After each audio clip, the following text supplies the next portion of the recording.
झुलनिया के धक्का पलम कलकत्ता पहुँच गए लागल झुलनिया के धक्का पलम कलकत्ता पहुँच गए पलम कलकत्ता पलम कलकत्ता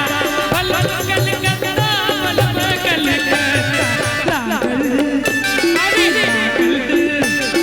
लागल झुलनिया के धक्का पलम कलकत्ता पहुँच गए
लेकिन गेलखिन से रहिए गेलखिन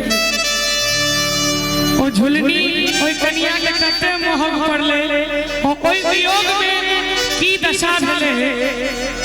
आगू सुनाबी 12 बरख पीछे झुलनी ले लौटे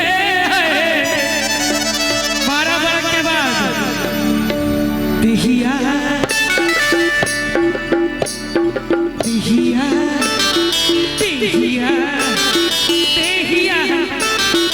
भइल चसमुना का पलम कलकत्ता पहुँच गए लागल झुलनिया के धक्का पलम कलकत्ता पहुँच गए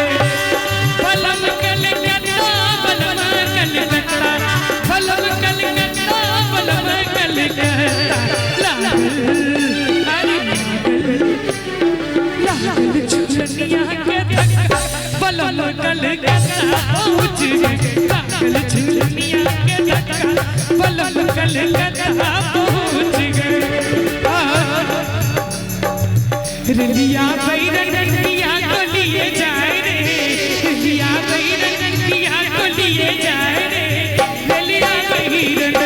ओ रलिया बैरनिया को लिए जाए रे रलिया बैरनिया को लिए जाए रे रलिया बैरन ओ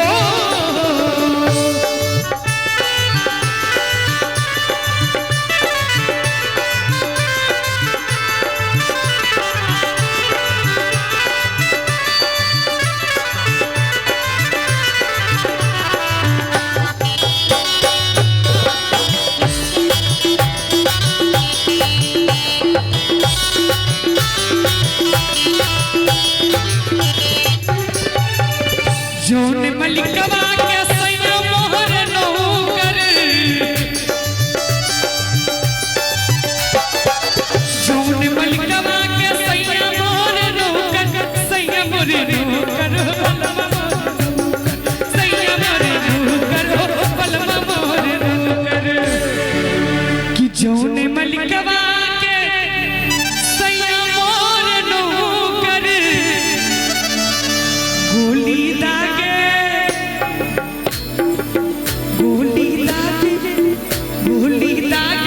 मालिक बन जाए रे, गोली दागे मालिक बन जाए रे। दिलिया बैरन दिया लिए जाए रे, दिलिया बैरन। ई सब गीत आदरणीय माननीय अवस्थी जी गेले छथिन। और भाई ने एक और गीत है, पिया मेहंदी ले आया मोती झील से चाचा साइकिल से, पिया मेहंदी ले आया मोती झील से चाचा साइकिल से,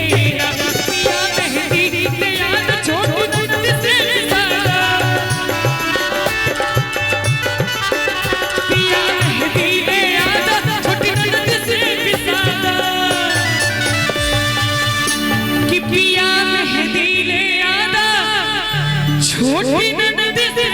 सादा। हम लगा लेबे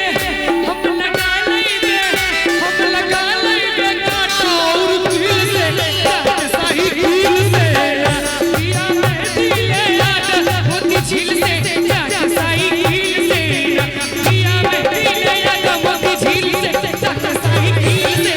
पिया मेहंदी ले आया मोती झील से चाचा सही दिल से,